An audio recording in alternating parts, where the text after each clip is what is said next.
Hi, everyone. This is Scott Nybakken for Dynamite Entertainment, and I'm here with award-winning writer and general pop culture savant Elliott Kalin, author of Dynamite's upcoming Disney series Hercules. Elliott, thanks for joining us on the channel. Thanks so much, Scott, for having me on the I assume this official Dynamite channel. It's Yes, very exciting indeed. to be here. We're very Yeah, official here. this is authorized. Exactly. So this is the second Disney title you've written for Dynamite. Your first one was the Disney villain's Hades, which, as it turns out, was the perfect prelude to Hercules. Can you give us a quick recap of how you came to work on these projects, and how is the experience of writing Hades informing the new series? I wish I had a more exciting story about my entry into the world of Dynamite Disney character comics. It really comes down to editor Nate Cosby, who I'd worked on with previously in the past for projects for other things. Him coming to me and saying, "Hey, would you like to write a comic book about Hades?" And I was like, "Yeah, definitely. Of course I would. Why would I not want to do that?" I was so excited about it. I was a big fan of the Hercules movie when it came out. I thought Hades was such a funny character. I've always been drawn to kind of the eviler or more wisecracking or more kind of flamboyantly melodramatic and diabolical characters. And so I was like, yeah, definitely. And it was just a super fun title to work on. I really, really enjoyed doing that book. And it was something that allowed me to indulge in my love of Greek mythology, which is something that I've always been a fan of since I was a kid. And so when that book came out and Nate was happy with it and Disney was happy with it, and he said, "Would you like to take on a Hercules book as well?"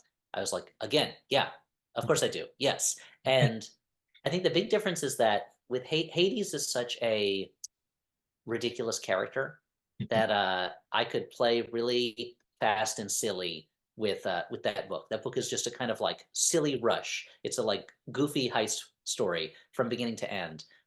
Whereas with Hercules, he's a hero character. He's got some more actual emotions, like he feels things. And Hades really only feels anger and envy. Those are pretty much the only and disappointment. There's only emotions he feels. Whereas Hercules has a full gamut, and it meant that I could open up the emotional uh, aperture a little bit and let more in for Hercules. But it helped me to get the feel of, for me, how that Greek mythology world works in my version of the Disney Greek mythology.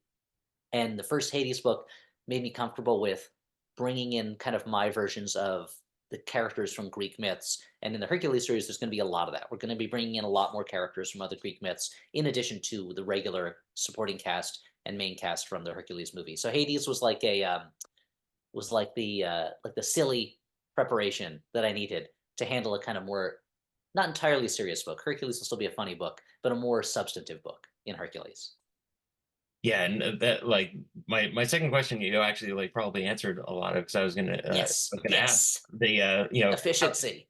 the animated Hercules film had a lot of elements from classical Greek mythology, but also a bunch of cartoon slapstick and Disney magic. And I was going to ask what the ratios are for these ingredients in your new series. Like, is it going to track more closely with the animated film? A little bit more. It's I think that at the heart of the animated film is this idea of the relationship between gods and mortals, and the fact that gods, they're powerful and they're necessary, but they can't hold relationships the same way that a mortal does. That Hercules chooses love over the power and the immortality of being a god. And that's going to be a thread that runs through this series very much. And as a result, I don't want it to be too silly slapsticky all the time. There still will be a lot of slapstick. There's a lot of characters falling down. There's a lot of big fights where characters get hurt, but in a cartoony way. Nobody's dying in this book. It's not a book where I'm not like, finally I'm gonna do my grim, dark version of Disney's Hercules.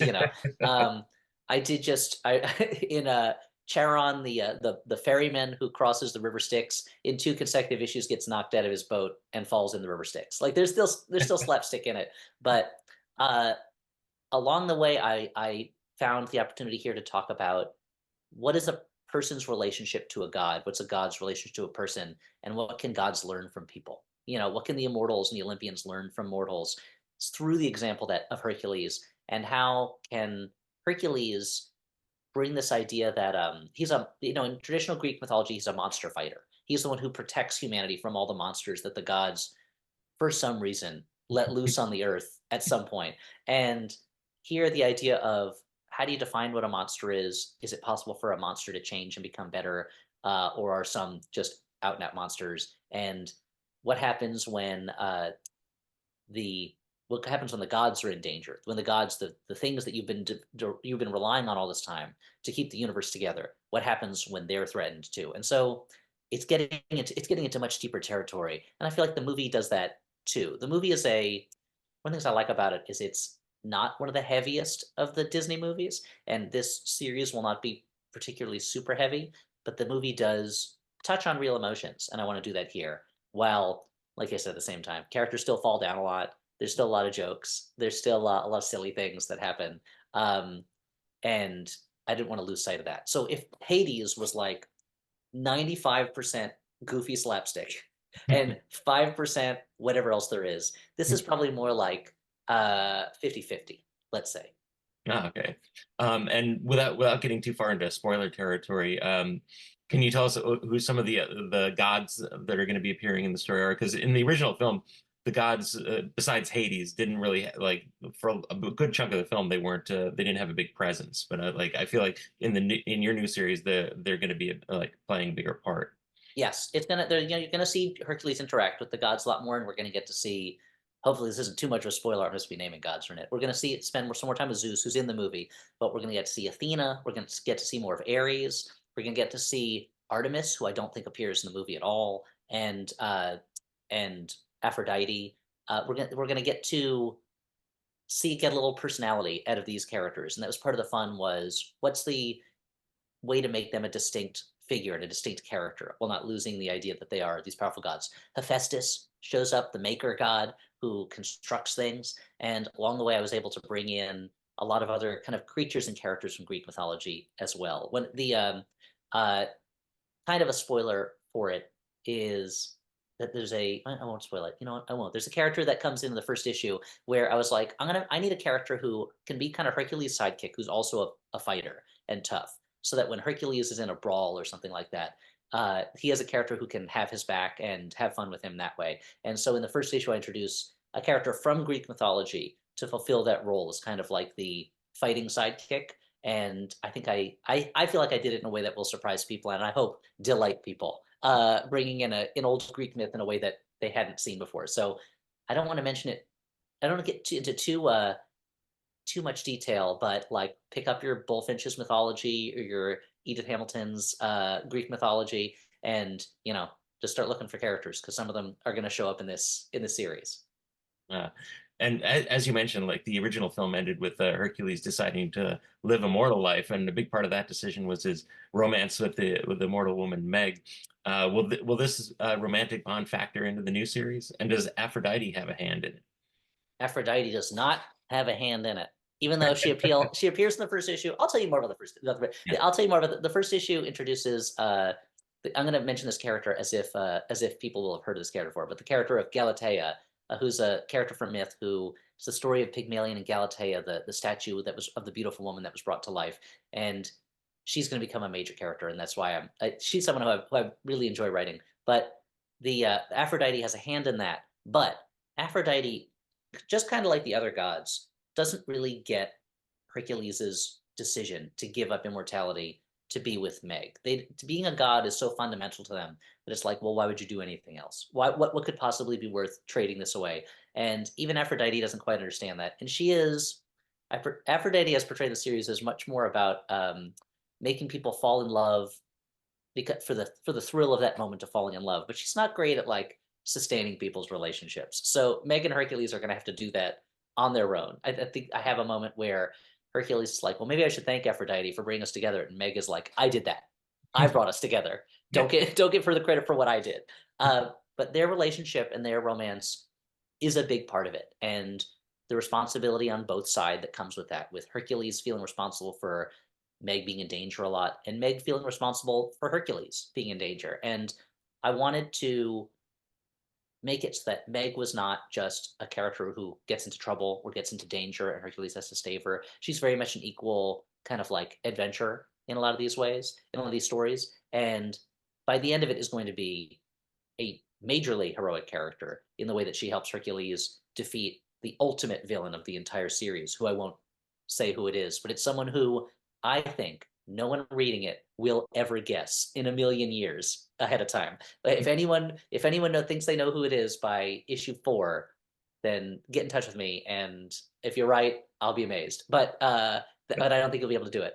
But she's someone who's going to be a real co-lead through a lot of the series and a very important person, and will have the issue I've been just been working on now. I'm about to hand in the script for issue number 8, and Hercules and Meg have been separated. They're on 2 different adventure tracks, but we'll be following both of them. They're both going to have their chance to face terrible dangers and show their bravery and heroics before they are reunited again for the final climax. Excellent. Finally, the original power trio, the Fates, played a key role in the Hades storyline. Is there any chance that the Muses from the original film will return for this new tale? I'm getting a lot of questions about whether the Muses are going to be in it, and this is a big fail. This is the one failing. Maybe this is hopefully not fatal flaw of the series. Is that I had so much stuff I want to do the series that I was having trouble fitting the Muses into it, and the Muses are so valuable as a narration device, but I feel like they they because of the way that they are used in the film, which I love. I think there's such a great aspect of the movie. It makes it feel like a story from a while ago that's being told to you now. They're very much telling it to you in the past tense, and I kind of wanted to avoid that feeling. I wanted to feel like you were along with Hercules and the other characters as it was happening. So unfortunately, the Muses, I just couldn't quite figure out how to use them in a way that worked for this one. And it helped in the Hades story. That helped that the Fates are like 3 goofy old witches, and the Muses are they're such a more powerful group and a more noble group that it was kind of hard for me to figure out how I was going to use them in a way that wasn't, if anything, overshadowing Hercules, because they're very popular characters in their own right. So not in this one, but hopefully, if I get another chance to go into this world and get into these characters, I'll be able to figure out how to use them to their fullest. It's not the Muse's fault. It's my fault for not figuring out this one. I had too much story. The pages are bursting. I couldn't fit them in. Yeah, well, yeah, like you say, hopefully that like we can fit them into a series after this, because I think this is going to be like a very popular book, and like we should see more coming out.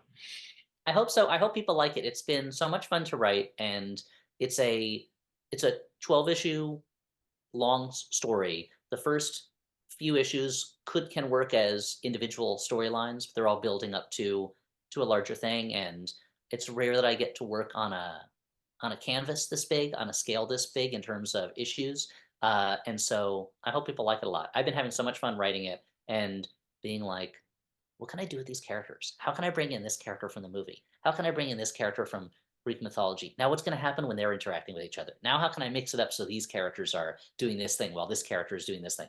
And I hope people enjoy it. It's going to be a big fun ride. Not quite as supercharged, fast-paced a ride as the Hades book, which I was looking back over that before this interview, and I was like, oh, this book like never stops. It's just always going. And Hercules has a few moments where the characters get to breathe for a moment. But I hope people really like it, and if they do, I hope to get to do more with these characters. They're just so fun to work with, and I'm appreciative to Dynamite for giving me the opportunity, and to Disney for giving me the opportunity to write the story. Well, Elliot, thank you for pausing in your labors long enough to talk to us on the channel. And everyone, look for the first issue of Hercules in comic shops in April. And don't forget to hit those like and subscribe buttons. Thanks for watching.